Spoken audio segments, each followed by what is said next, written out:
الحمد لله رب العالمين والصلاة والسلام على أشرف المرسلين وعلى آله الطيبين الطاهرين وصحابته أجمعين ومن تبعهم بإحسان إلى يوم الدين أما بعد. Nous continuons par la grâce d'Allah subhanahu wa ta'ala et sa permission la récitation, la lecture des sens du Coran et une explication, une exégèse succincte du sens des versets de Juz Tabarak, de la partie Tabarak. Nous en sommes arrivés à la sourate Al-Jinn, les djinns, qui est une sourate mécoise de 28 versets. أعوذ بالله السميع العليم من الشيطان الرجيم بسم الله الرحمن الرحيم قل أوحي إلي أنه استمع نفر من الجن فقالوا إنا سمعنا قرآنا عجبا يهدي إلى الرشد فآمنا به ولن نشرك بربنا أحدا وأنه تعالى جد ربنا ما اتخذ صاحبة ولا ولدا وأنه كان يقول سفيهنا على الله شططا وأنا ظننا أن لن تقول الإنس والجن على الله كذبا وأنه كان رجال من الإنس يعوذون برجال من الجن فزادوهم رهقا وأنهم ظنوا كما ظننتم أن لن يبعث الله أحدا وأنا لمسنا السماء فوجدناها ملئت حرسا شديدا وشهبا وأنا كنا نقعد منها مقاعد للسمع فمن يستمع الآن يجد له شهابا رصدا وأنا لا ندري أشر أريد بمن في الأرض أم أراد بهم ربهم رشدا وأنا منا الصالحون ومنا دون ذلك كنا طرائق قددا وأنا ظننا أن لن نعجز الله في الأرض ولن نعجزه هربا وأنا لما سمعنا الهدى آمنا به فمن يؤمن بربه فلا يخاف بخسا ولا رهقا. Allah subhanahu wa ta'ala commence cette sourate en racontant l'histoire des djinns. Donc cette sourate s'appelle sourate al-Jinn car elle détaille leurs propos et leurs conditions et elle ne parle que d'eux. Allah subhanahu wa ta'ala dit dans le sens, dans le premier verset et dans le deuxième, dit « Il m'a été révélé qu'un groupe de djinns écoutèrent ma récitation du Coran et dirent ensuite à leur peuple « Nous avons entendu la lecture d'un livre merveilleux qui guide vers la droiture, nous y avons cru et nous ne donnerons jamais plus aucun associé à notre Seigneur. » Donc Allah Ta'ala dit au prophète sallallahu alayhi wa sallam, dit au Muhammad, au messager d'Allah, il m'a été révélé qu'un groupe parmi les djinns qui ont entendu ma récitation, c'est-à-dire qu'Allah Tabaraka wa Ta'ala les a dirigés vers le prophète sallallahu alayhi wa sallam afin qu'ils écoutent et qu'ils entendent la récitation des versets du Coran.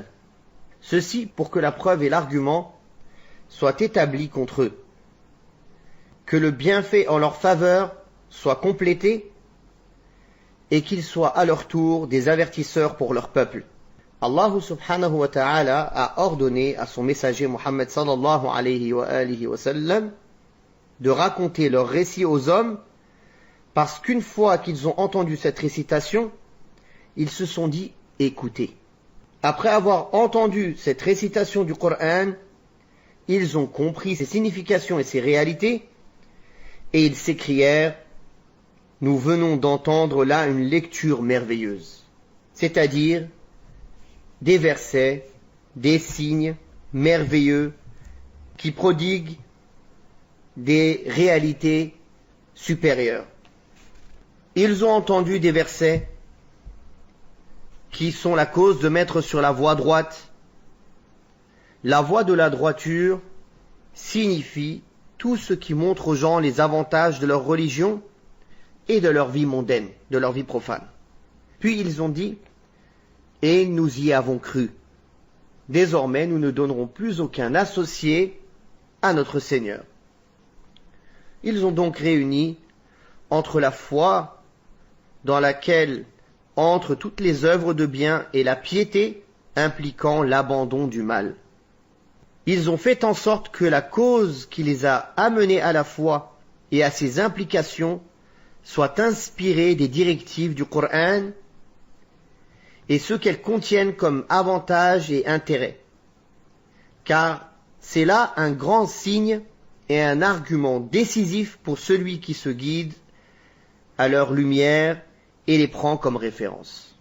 C'est là la foi utile et fructueuse, dont découle tout bien et qui repose sur la guidance du Coran, contrairement à la foi qui est basée sur les coutumes, les traditions et les habitudes, qui est une foi d'imitation soumise aux doutes et aux aléas de la vie. Puis ils ont dit, dans le sens du verset numéro 3, « Notre Seigneur, que sa majesté soit exaltée, ne s'est donné ni compagne, ni enfant. » C'est-à-dire que la gloire d'Allah Ta'ala soit exaltée et ses noms sanctifiés pour qu'il se soit donné une épouse ou un enfant. Ils ont compris, à travers la gloire d'Allah, sa magnificence, sa grandeur, qu'il est inconvenable qu'Allah puisse avoir une épouse ou un enfant, comme le prétendent certains, et parmi eux les chrétiens. Car il possède, subhanahu wa ta'ala, la grandeur et la perfection dans tout attribut de perfection qu'il a, subhanahu wa ta'ala. Or, avoir une épouse ou un enfant est en contradiction avec cela, car c'est contraire à la perfection de l'essence d'Allah subhanahu wa ta'ala. Puis Allah ta'ala dit dans le sens du verset 4, « L'insensé d'entre nous proférait des extravagances sur Allah. L'insensé parmi nous, ou comme ils disent, comme le prétendait notre insensé qui proférait des extravagances sur le compte d'Allah. Cet insensé, c'est le Satan, ou bien toute personne parmi leurs têtes qui les a dirigés vers le faux, qui a menti sur Allah subhanahu wa ta'ala. C'est-à-dire qu'il prêtait à Allah des propos erronés, dépassant toutes les limites de l'entendement et de la logique, et ce à cause de son insolence et de la faiblesse de son intelligence. Car s'il était sensé et pondéré, il aurait su quoi dire. Puis dans le verset numéro 5, Allah Ta'ala dit dans le sens du verset, « Nous pensions que ni les humains, ni les djinns n'oseraient proférer des mensonges sur Allah. » Les djinns disent ici qu'ils étaient égarés, nous étions égarés avant cela, par la faute de nos chefs et de nos maîtres, des insensés. Donc que ce soit Satan ou de leurs chefs et maîtres insensés qui leur ont proféré des mensonges sur Allah subhanahu wa ta'ala, donc de nos maîtres parmi les djinns et parmi les humains, auxquels nous faisions confiance en croyant qu'ils n'auraient jamais osé mentir au sujet d'Allah. C'est pour cela que nous les avions suivis dans leurs croyances. Aujourd'hui que la vérité nous est apparue, nous sommes revenus à elle et nous nous y soumettons. Nous n'accorderons plus jamais d'importance aux propos des gens qui sont en opposition avec la vérité. Puis dans le verset 6, Allah Ta'ala dit dans le sens du verset, « Des hommes cherchaient protection auprès des djinns, ce qui ne fit qu'augmenter la transgression de ces derniers. » C'est-à-dire que les hommes, parmi les Arabes, avant l'avènement de l'islam, avaient l'habitude d'adorer les djinns. Et malheureusement, cette habitude ne s'est pas perdue. Aujourd'hui, cela existe dans beaucoup de pays animistes, en Afrique noire, ou alors même dans les pays musulmans ou arabes, où certains ignorants adorent encore les djinns. Donc les hommes avaient l'habitude de faire quoi? D'adorer les djinns et de leur demander leur protection dans les moments de peur et de frayeur. Ce qui renforça les djinns dans leur transgression, dans leur arrogance, quand ils ont vu que les êtres humains leur demandaient protection et qu'ils les adoraient pour se mettre sous leur protection. De même que les djinns, quand ils ont vu les êtres humains se tourner vers eux, au lieu de se tourner vers Allah, et ont commencé à leur demander leur protection, qu'est-ce qu'ils ont fait? Ils ont exacerbé leur peur. C'est-à-dire, ça c'est une preuve qu'une personne qui se tourne vers le faux ou vers autre qu'Allah, au moment de la peur, sa peur ne fera qu'augmenter. Sa détresse ne fera qu'augmenter. Et c'est ce qu'ici, c'est ce qu'Allah Ta'ala rapporte dans le Coran ici que les djinns ont dit.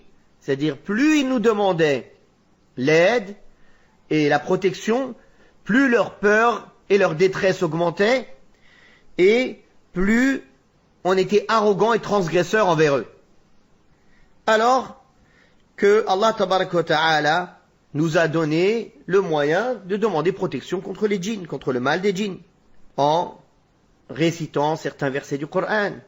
قل أعوذ برب الناس ملك الناس إله الناس من شر الوسواس الخناس الذي يوسوس في صدور الناس ومن الجنة والناس, ou bien al-falaq, ou bien des hadiths que le prophète sallallahu alayhi wa sallam, des du'a, des invocations que le prophète sallallahu alayhi wa sallam nous a enseignées pour demander protection contre le mauvais œil, contre la jalousie, contre la sorcellerie, etc. Ceci pour demander la protection, pour pas que cela ne touche. De même, quand une personne est touchée par cela, Allah Ta'ala nous a donné les moyens de s'en soigner. C'est une épreuve. C'est une épreuve qu'Allah a voulu. Certaines personnes sont encore plus fervents dans l'adoration quand ils sont malades. Subhanallah. Beaucoup de gens sont revenus à la religion parce qu'ils ont été touchés par une sorcellerie, par un mauvais œil, par la jalousie, par un djinn, par une possession. Ça les a poussés à revenir à la religion pour se soigner et après, alhamdulillah, ils sont restés constants.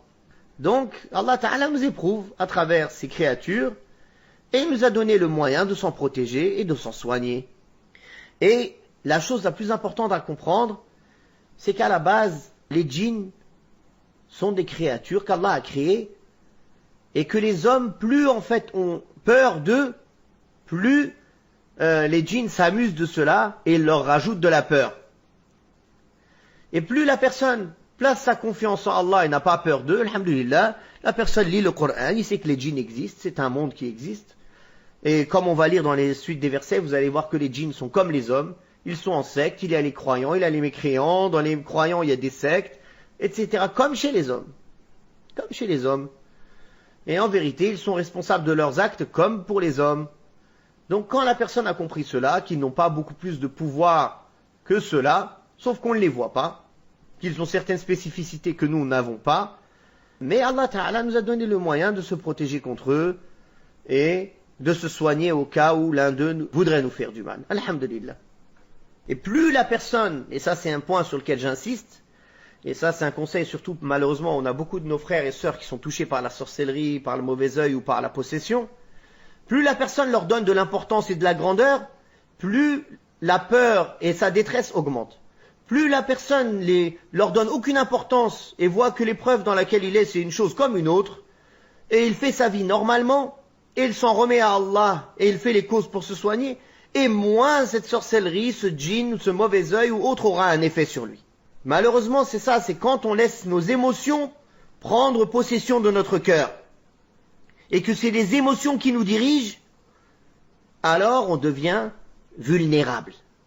C'est pour cela que le musulman il doit apprendre à contrôler ses émotions, à passer au-dessus de ses émotions et de ses sentiments, et à laisser toujours passer la foi, la crainte d'Allah, la raison, la religion devant toute chose. Et s'en remettre à Allah Ta'ala. Et avec cela, alhamdulillah, qu'il soit en bonne santé ou malade, il sera toujours apaisé et tranquille dans son cœur. Qu'il soit pauvre ou riche, en bonne santé ou malade, ou peu importe sa situation, il sera toujours apaisé et tranquillisé dans sa poitrine. Et c'est ça le vrai bonheur. Puis, Allah subhanahu wa ta'ala dit dans le verset 7, dans le sens, en effet, ces humains croyaient comme vous, les djinns, que jamais Allah n'enverrait de messager. C'est-à-dire qu'après avoir nié la résurrection, ils se sont tournés vers le polythéisme et l'arrogance. Puis, Allah subhanahu wa ta'ala raconte que ces djinns disent: nous avons essayé d'atteindre le ciel, mais nous l'avons trouvé rempli d'anges gardiens redoutables et de météores flamboyants.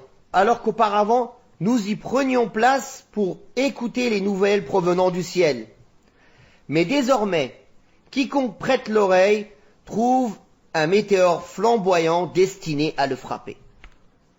Il raconte ici qu'avant l'avènement du prophète sallallahu alayhi wa sallam, avant l'envoi du prophète sallallahu alayhi wa sallam, les djinns avaient l'habitude d'aller voler les informations du ciel pour venir les transmettre à leurs amis les sorciers avec qui ils travaillent.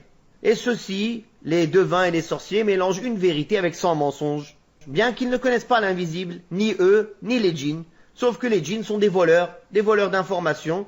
Quand les anges discutent entre eux de ce qu'Allah Ta'ala a révélé, ils les informent: il va se passer telle ou telle chose sur terre, tel ou tel parmi mes serviteurs, il va lui arriver telle ou telle chose. Alors les discussions des anges, c'est ceci: Allah a décidé qu'il se passera telle ou telle chose. Les djinns essayent de voler une partie de ces informations et ils viennent les transmettre à leurs amis, les sorciers, les devins, les satans. Et ceux-ci, ils disent une vérité qu'ils mélangent à 100 mensonges. Et voilà pourquoi parfois il arrive que certaines choses que les devins et les sorciers disent se produisent. Mais subhanallah, les gens ne se rappellent que de ce qui se produit. Ils ne se rappellent pas de tout ce qui ne se produit pas. Par exemple, ils ont dit qu'il allait se produire telle chose. Des milliers de choses qu'ils ont dit, ils ne sont jamais produites.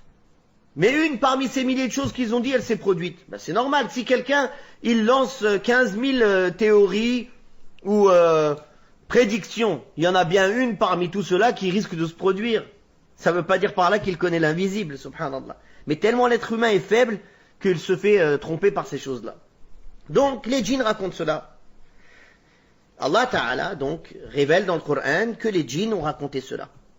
Ils ont dit qu'avant, quand ils se sont approchés du ciel, ils ont trouvé que le ciel était plein de gardiens qui empêchent quiconque voudrait s'en approcher et qui leur envoient des météores flamboyants qui sont jetés contre quiconque voudrait écouter les informations du ciel. Alors qu'auparavant, nous pouvions nous en approcher plus et écouter les nouvelles du ciel. Et maintenant, toute personne qui essaye de s'en approcher risque d'être brûlée et risque de recevoir un météore ardent. Et ceci, les djinns, quand ils ont vu cet événement, ils ont supposé l'avènement d'un fait de la plus haute importance. Il y a eu un changement dans l'organisation de l'univers, du cosmos. C'est-à-dire, ils ont l'habitude depuis des siècles à toujours pouvoir aller voler les informations du ciel facilement. Et du jour au lendemain, ils ont trouvé que le ciel était plein de gardiens et que maintenant, toute personne, tout djinn qui essaye d'aller voler des informations, il était directement attaqué par des météores flamboyants. Donc ils ont compris, s'il y a un changement, si maintenant on est empêché d'aller voler des informations du ciel, c'est qu'il y a un événement très important qui va se passer. Quel est cet événement? C'est l'envoi du prophète Mohammed sallallahu alayhi wa sallam avec le dernier des messages pour l'humanité. Puis dans le verset 10, Allah Ta'ala dit dans le sens, aussi, nous ne savons guère si les habitants de la terre sont voués au malheur ou si leur Seigneur veut les mettre sur la voie du bonheur. C'est-à-dire, quand ils ont vu qu'il y allait avoir un changement, ils ne savaient pas est-ce que ce changement allait être en bien pour l'humanité ou en mal. Mais il y a un événement qui va arriver. Car ils ont vu la situation qui avait changé pour eux dans le cosmos, en prenant connaissance, grâce à leur clairvoyance, de l'avènement prochain d'un fait très important décidé par Allah tabaraka wa ta'ala sur terre. Et subhanallah, les djinns ici, ils ont fait preuve d'une grande politesse envers Allah subhanahu wa ta'ala. Comment? Car ils ont dit, nous ne savons guère si les habitants de la terre sont voués au malheur ou si leur Seigneur veut les mettre sur la voie du bonheur. Ils n'ont pas attribué le mal à Allah, alors que le mal et le bien vient d'Allah, c'est Allah qui le décide. Mais la politesse du musulman, du croyant, c'est qu'il n'attribue pas le mal à Allah.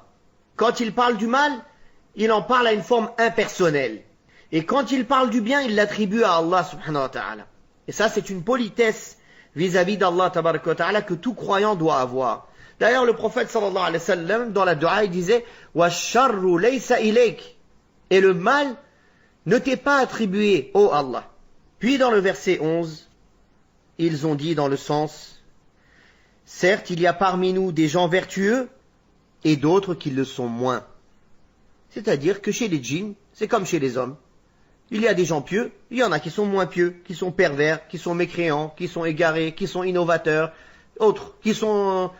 tout ce que vous voyez comme secte et croyances dans les hommes, ça existe aussi chez les djinns. D'ailleurs, ils disent, car nous étions répartis en sectes différentes, en différents groupes, en différentes tendances opposées les unes aux autres, chacune prétendant détenir la vérité, comme chez les hommes. Puis, ils ont dit dans le sens, mais nous n'avons jamais pensé que nous pourrions mettre en échec la puissance d'Allah sur terre, et encore moins nous y soustraire en fuyant ailleurs. C'est-à-dire qu'ils ont connu maintenant la perfection de la grandeur d'Allah, et ils ont reconnu leur totale impuissance à échapper au pouvoir d'Allah subhanahu wa ta'ala sur terre ou ailleurs. Car Allah tabarak wa ta'ala les dirige, et il tient leur toupet dans sa main subhanahu wa ta'ala. Puis ils ont dit dans le sens aussi, ayant entendu la voix de la vérité, c'est-à-dire le Coran, qui guide vers la voie droite, et après avoir découvert sa guidée et sa bonne orientation, cela a eu de l'effet sur nos cœurs, et nous y avons cru. Et ils ont mentionné ensuite ceux qui incitent le croyant, en disant, car quiconque croit en Allah avec une foi sincère, n'aura à redouter ni dommage, ni humiliation. C'est-à-dire ni tort, ni oppression, ni inéquité à endurer. Par conséquent, celui qui échappe au mal obtiendra le bien, car la foi est la cause de l'obtention de tous les bienfaits et de la mise à l'abri de tous les maux. Wallahu ta'ala a'la wa a'lam. Wa sallallahu ala Muhammadin wa ala alihi wa sahbihi wa sallam. الحمد لله رب العالمين والصلاة والسلام على أشرف المرسلين وعلى آله الطيبين الطاهرين وصحابته أجمعين ومن تبعهم بإحسان إلى يوم الدين أما بعد. Nous reprenons donc la suite de Surat al-Jinn par la permission d'Allah subhanahu wa ta'ala. Hier, nous étions arrêtés au 13e verset. Alors nous reprenons à partir du 14e verset de Surat al-Jinn. أعوذ بالله السميع العليم من الشيطان الرجيم وأنا منا المسلمون ومنا القاسطون فمن أسلم فأولئك تحروا رشدا وأما القاسطون فكانوا لجهنم حطبا وأن لو استقاموا على الطريقة لأسقيناهم ماء غدقا لنفتنهم فيه ومن يعرض عن ذكر ربه يسلكه عذابا صعدا وأن المساجد لله فلا تدعوا مع الله أحدا وأنه لما قام عبد الله يدعوه كادوا يكونون عليه لبدا قل إنما أدعو ربي ولا أشرك به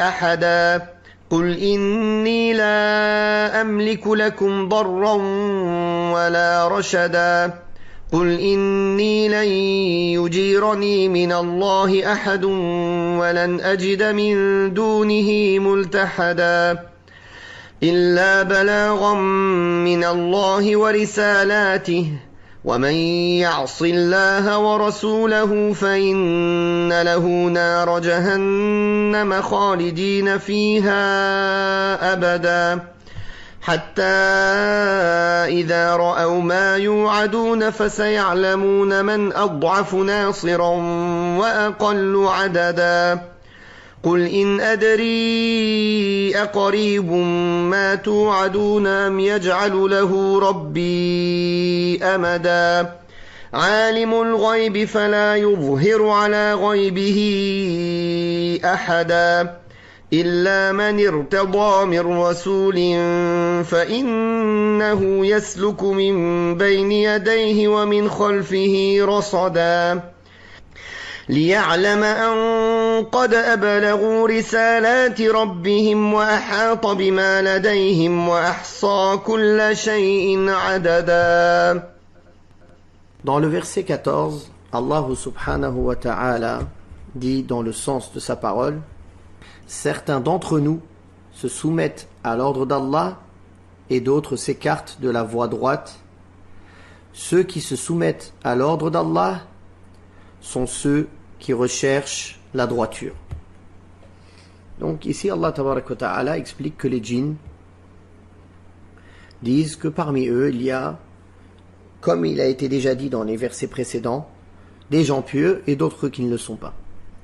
Des gens qui cherchent la voie droite et d'autres qui s'égarent de tout type d'égarement, que ce soit le grand égarement par la mécréance ou bien les innovations et les sectes qui existent au sein de l'islam.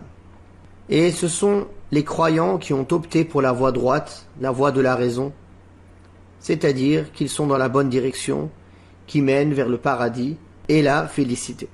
Puis dans le verset 15, dans le sens: quant à ceux qui s'écartent de la voie droite, ils seront le combustible de la Jahannam. Ceci pour prix de leurs mauvaises actions, de leurs mauvaises œuvres, et en raison de leurs mauvais choix, et non pas par injustice de la part d'Allah tabaraka wa ta'ala à leur encontre. Puis dans le verset 16, dans le sens de sa parole: s'ils avaient délaissé l'égarement et s'étaient maintenus sur la voie droite, nous les aurions abreuvés d'une eau abondante, et nous les aurions comblés de nos faveurs. Or, seule leur arrogance et leur inéquité les ont empêchés d'obtenir cela, cette grande récompense et ce bienfait de la part d'Allah tabaraka wa ta'ala. Puis Allah ta'ala a dit dans le sens: afin de les éprouver. Quiconque se détourne du rappel de son Seigneur, qui est le Coran, il le plongera en un dur châtiment. Donc Allah tabaraka wa ta'ala a fait cela afin de les éprouver et de les mettre en situation d'examen pour que le sincère se distingue du menteur. Et celui qui se détourne du rappel d'Allah tabaraka wa ta'ala, en l'occurrence ici c'est le livre saint, le Coran, en refusant de le suivre et en refusant de se soumettre à Allah tabaraka wa ta'ala et à ses directives, sera soumis à un châtiment douloureux et rigoureux. Dans le verset 18, Allah ta'ala dit dans le sens: les mosquées sont vouées à l'adoration exclusive d'Allah, n'y invoquez donc personne en dehors d'Allah.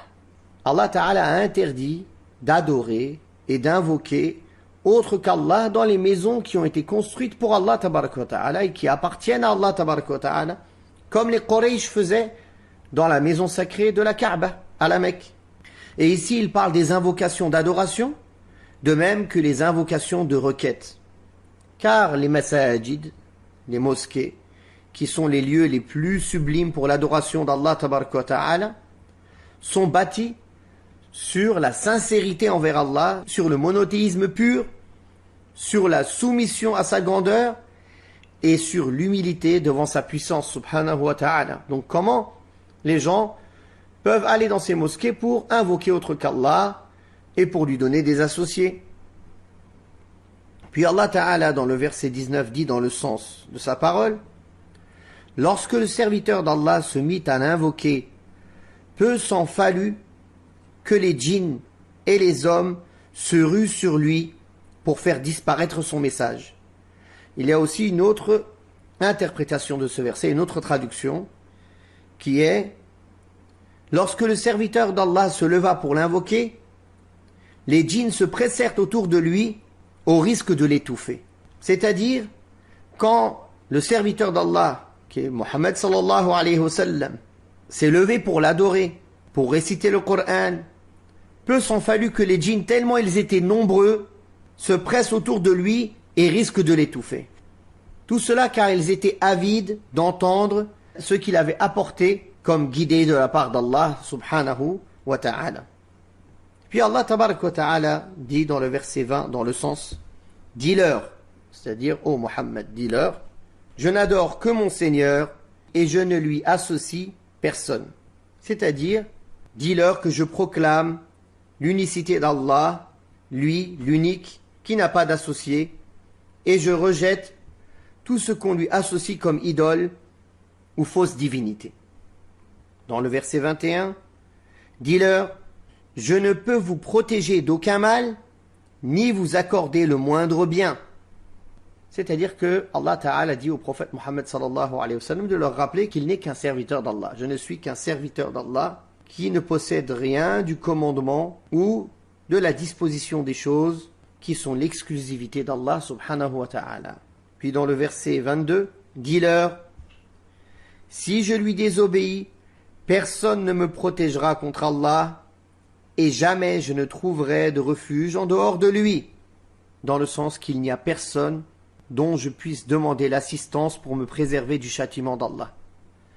Si le prophète d'Allah, l'homme le plus aimé d'Allah, sallallahu alayhi wa sallam, qui est la plus parfaite des créatures, ne possède ni pouvoir de nuire, ni pouvoir de guider, et ne peut se protéger d'Allah s'il veut lui nuire, que dire alors de toutes les autres créatures en dessous de lui?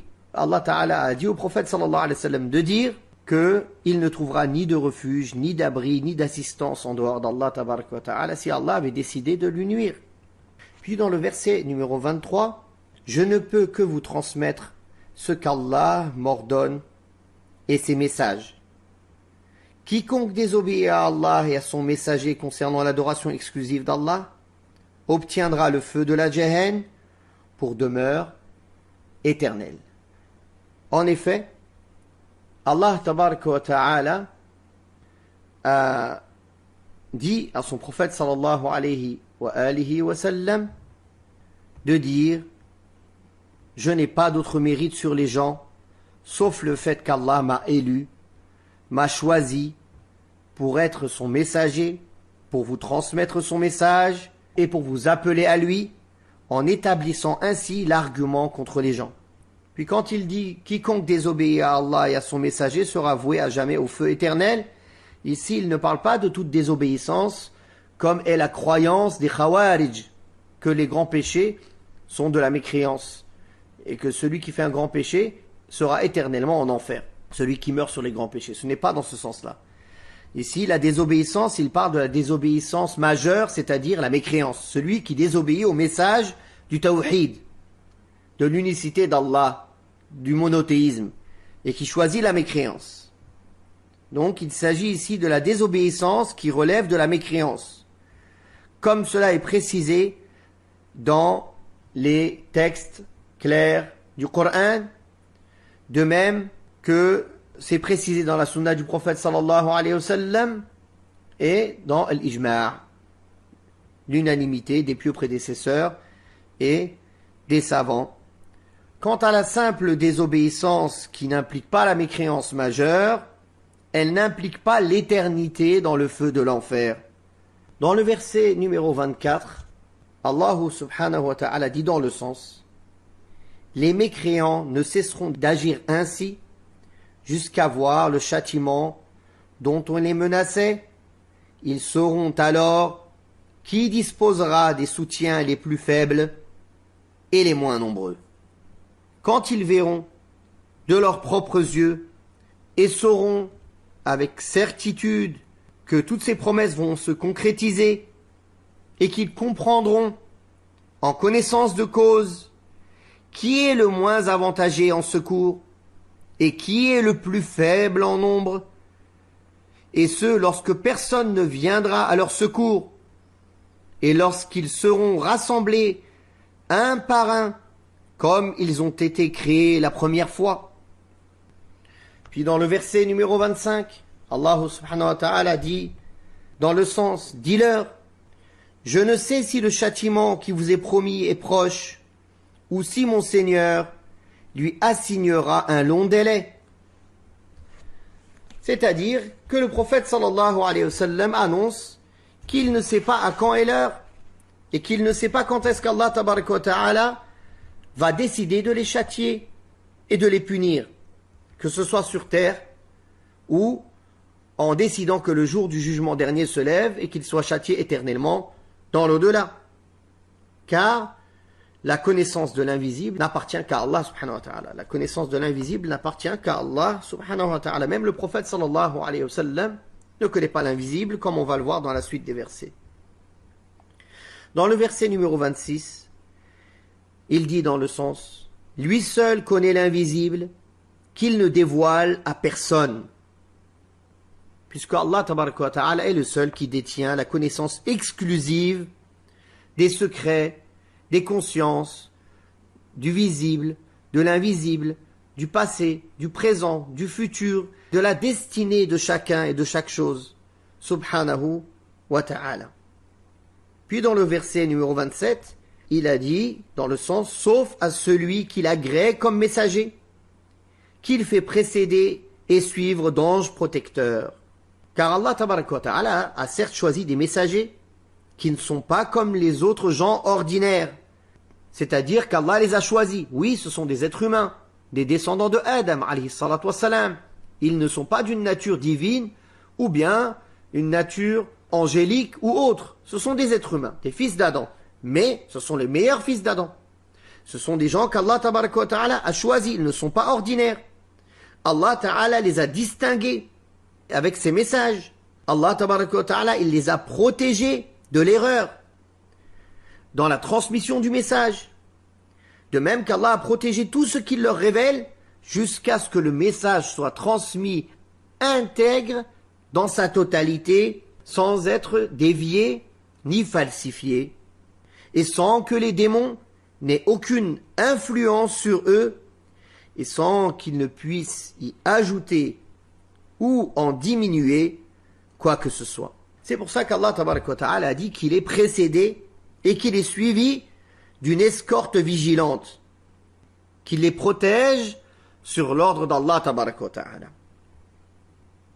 Puis dans le verset 28, dans le dernier verset, Allah ta'ala dit dans le sens « Ceci afin que le messager sache que les messagers précédents ont transmis les messages de leur Seigneur et qu'il sache que la science d'Allah cerne tout ce qui les concerne et qu'il dénombre parfaitement toutes choses. » Allah tabaraka wa ta'ala a donc annoncé que tous les messagers sont venus transmettre et ont été préservés, et qu'Allah tabaraka wa ta'ala a gardé et a préservé les prophètes pour qu'ils puissent transmettre leur message comme il se doit, et qu'Allah tabaraka wa ta'ala connaît tous les secrets des êtres humains, tout ce qu'ils montrent en public et tous les moindres détails qui les concernent.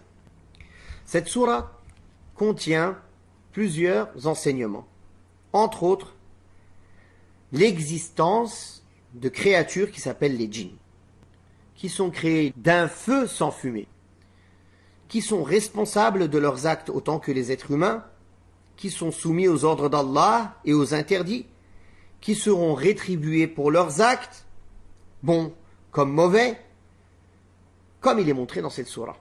On a vu dans cette sourate qu'ils sont de plusieurs sortes, qu'ils sont croyants ou mécréants, qu'ils peuvent être parmi les croyants dans des sectes égarées, comme celles qui existent chez les hommes, etc.